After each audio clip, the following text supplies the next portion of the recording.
सुप्रभात मित्रों। प्रभात हिंदी क्लासेस में आप सभी का हार्दिक स्वागत है। आज हम आधुनिक काल के अत्यंत ही महत्वपूर्ण लेखक की चर्चा करने जा रहे हैं, जिनका नाम है भारतेंदु हरिश्चंद्र। इनसे जुड़े क्वेश्चन जो हैं वो कंपलसरी एग्ज़ाम में आ जाते हैं, और साथ ही साथ उनके द्वारा स्थापित किया गया जो मंडल है, जिस मंडल में महत्वपूर्ण लेखकों की चर्चा की गई है, उसकी भी आज हम विश्लेषण करेंगे, उसका भी आज हम जानकारी प्राप्त करेंगे। क्योंकि इससे रिलेटेड क्वेश्चन भी आ जाता है एग्ज़ाम में कि भारतेंदु मंडल के लेखकों के बारे में बताइए या उनके बारे में परिचय दीजिए। तो इसके बारे में जानकारी प्राप्त करना अत्यंत आवश्यक है। तो चलिए शुरू करते हैं भारतेंदु हरिश्चंद्र जी के बारे में कुछ संक्षिप्त परिचय। तो भारतेंदु हरिश्चंद्र का जो जन्म है वो माना जाता है 1850। ठीक है, 1850 ये आ सकता है एग्जाम में, याद कीजिएगा। ठीक है, 1850 जो है वो भारतेंदु हरिश्चंद्र जी का जन्म माना जाता है। और 1885, ठीक है, 1885 जो है उनकी मृत्यु समय मानी जाती है। ठीक है, 1850 1850 से 1885 जो है इनका कुल समय माना जाता है। ठीक है, इनका जो जन्म स्थान है वो काशी है। ठीक है, इनका जन्म स्थान काशी माना गया है। एवं इनके पिता का नाम जो है वो है गोपाल चंद। ठीक है, गोपाल चंद जो है इनके पिता का नाम माना गया है। ठीक है, याद रखिएगा, एग्जाम में आ सकता है। एवं इनके गुरु का नाम जो है वो है सितारे हिंद। ठीक है, सितारे हिंद आप सब नहीं जानते, सितारे हिंद जो है इनके गुरु का नाम है।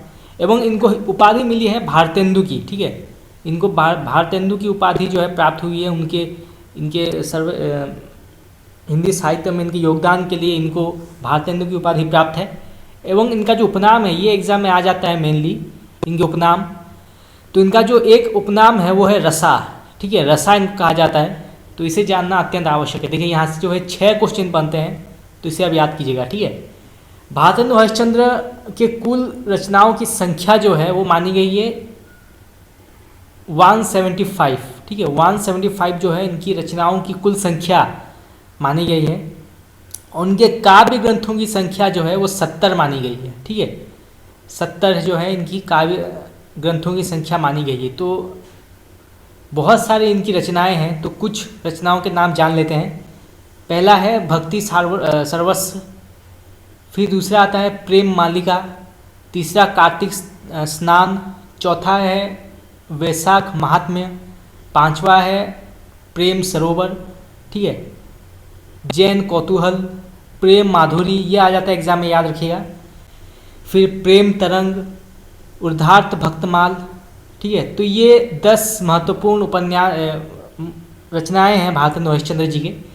बाकी के जो रचनाएं हैं ये मैं MCQ सीरीज़ में करा दूंगा। ठीक है, बाकी के रचनाओं के बारे में ये जानकारी जो है मैं आपको MCQ सीरीज़ में करा दूंगा। ठीक है, क्योंकि अभी इतना सारा समय नहीं है पढ़ने का। ठीक है, बहुत सारी इनकी रचनाएं हैं, तो बाकी सब MCQ सीरीज़ में आपको करा दूंगा। ठीक है, तो चलिए अभी भारतेंदु मंडल के कुछ महत्वपूर्ण कवियों के बारे में चर्चा करते हैं।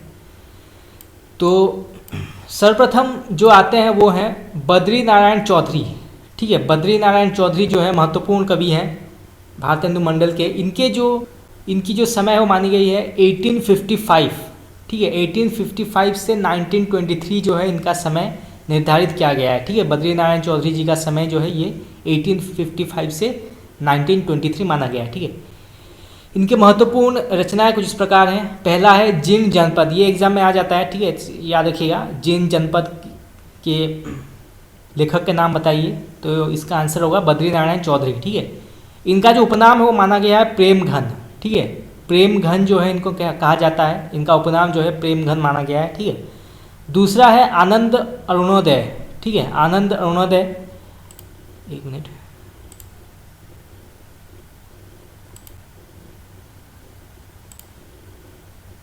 ठीक है, तीसरा है हार्दिक हर्षादेश। ठीक है, हार्दिक हर्षादेश।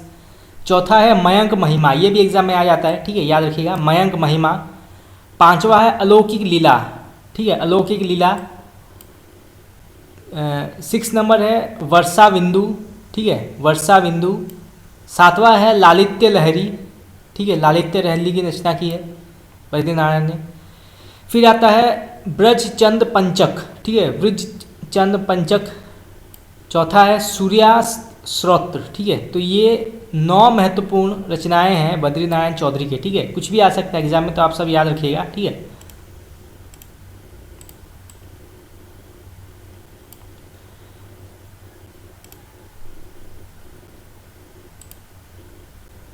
फिर दूसरे नंबर आते हैं प्रताप नारायण मिश्र। ठीक है, प्रताप नारायण मिश्र आते हैं। इनका जो समय है वो माना गया है 1856 से 1894। ठीक है, 1856 से 1894 जो है इनका समय निर्धारित किया गया है। ठीक है, इनके जो महत्वपूर्ण रचनाएं हैं वो हैं प्रेम पुष्पावली, मन की लहर, ये आ जाता है एग्जाम में। ठीक है, याद रखिएगा, मन की लहर, लोकोक्ति शतक, ये भी आ जाता है। ठीक है, मन की लहर, लोकोक्ति शतक, ये महत्वपूर्ण है, याद रखिएगा। ठीक है, चौथा है तृप्त नयाम। ठीक है, ये भी इनकी रचनाएं हैं। श्रृंगार विलास और हरगंगा, ये भी महत्वपूर्ण आ जाता है एग्जाम में। ठीक है, हरगंगा याद रखिएगा। तो ये 6 महत्वपूर्ण रचनाएं हैं प्रताप नारायण जी के। ठीक है, उसके बाद आते हैं ठाकुर जगमोहन सिंह। ठीक है, ठाकुर जगमोहन सिंह, तो ठाकुर जगमोहन सिंह का जो समय है वो माना गया है 1857 से 1899। ठीक है, 1857 से 1899 जो है ठाकुर जगमोहन सिंह का समय निर्धारित किया गया है। इनकी जो प्रमुख रचनाएं हैं वो है प्रेम संपत्ति लता, ये आ जाता है एग्जाम में। ठीक है, याद रखिएगा, प्रेम संपत्ति लता, श्याम लता। ठीक है, तीसरा है श्याम सरोजिनी और चौथा है देवयानी। ठीक है, ये 4 महत्वपूर्ण छोटी छोटी रचनाएं हैं। ठीक है, छोटे छोटे नाम हैं तो आपको याद रखने में आसानी होगी। ठीक है, ये 4 महत्वपूर्ण रचनाएं हैं ठाकुर जगमोहन सिंह के। ठीक है, फिर आते हैं अंबिका दत्त व्यास। ठीक है, अंबिका दत्त व्यास, इनका जो समय सीमा है वो माना गया है 1858 से 1900। ठीक है, 1858 से 1900 जो है इनका समय माना गया है। ठीक है, इनके जो प्रमुख रचनाएं हैं वो हैं पावस पचासा। ठीक है, पावस पचासा, फिर है सुकबी सतसई और तीसरा है हो होरी। ठीक है, हो होरी। तो ये 3 महत्वपूर्ण रचनाएं हैं अंबिका दत्त व्यास जी के। ठीक है, उसके बाद आते हैं कवि राधा कृष्ण दास। ठीक है, राधा कृष्ण दास, इनकी रचनाएं जो हैं वो हैं भारत 12 मासा। ठीक है, भारत 12 मासा और देश दशा। ठीक है, 2 ही रचनाएं हैं तो आपको याद करने में आसानी हो जाएगी। ठीक है, भारत 12 मासा और देश दशा, ये 2 प्रमुख रचनाएं हैं राधा कृष्ण दास के। एवं इनका जो समय सीमा है वो माना गया है 1865 से 1907। ठीक है, 1865 से 1907 जो है वो राधा कृष्ण दास जी का समय सीमा माना गया है। ठीक है, उसके बाद देखिए भारतेंदु काल के कुछ अन्य महत्वपूर्ण कवियों की चर्चा कर देते हैं जो एग्जाम में आ सकता है। ठीक है, तो पहले आते हैं नवनीत चतुर्वेदी। ठीक है, नवनीत चतुर्वेदी, इनका एक प्रमुख रचना, बहुत ही प्रचलित रचना है जिसका नाम है कुब्जा पच्चीसी। ठीक है, याद रखिएगा, कुब्जा पच्चीसी। ठीक है, उसके बाद आते हैं गोविंद गिल्ला भाई। ठीक है, गोविंद गिल्ला भाई, इनके जो प्रमुख रचनाएं हैं वो हैं श्रृंगार सरोजिनी। ठीक है, श्रृंगार सरोजिनी, पावस पयोनिधि, राधा मुख षोडशी एवं षड्ऋतु नीति विनोद। ठीक है, षड्ऋतु रीति विनोद, तो ये इनके प्रमुख रचनाएं हैं। ठीक है, गोविंद गिल्ला भाई के, याद रखिएगा। उसके बाद आते हैं दिवाकर भट्ट। ठीक है, कवि दिवाकर भट्ट, इनके जो प्रमुख रचनाएं हैं वो हैं नख सिख। ठीक है, जो 1884 में लिखा गया, और दूसरा है नभोरा रत्न।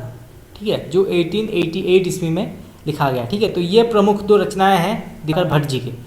उसके बाद आते हैं कवि रामकृष्ण वर्मा बलवीर। ठीक है, बलवीर जो है इनका उपनाम है। ठीक है, याद रखिएगा, क्योंकि एग्जाम में आ सकता है कि बलवीर उपनाम से किस लेखक को माना जाता है या किस कवि को माना जाता है, तो इसका आंसर होगा रामकृष्ण वर्मा। ठीक है, तो इनका जो प्रमुख रचना है वो है बलवीर पचासा। ठीक है, याद रखिएगा, बलवीर पचासा। उसके बाद आते हैं कवि राजेश्वरी प्रसाद सिंह। ठीक है, राजेश्वरी प्रसाद सिंह, इनका जो उपनाम है वो है प्यारे। ठीक है, प्यारे जो है इनका उपनाम है।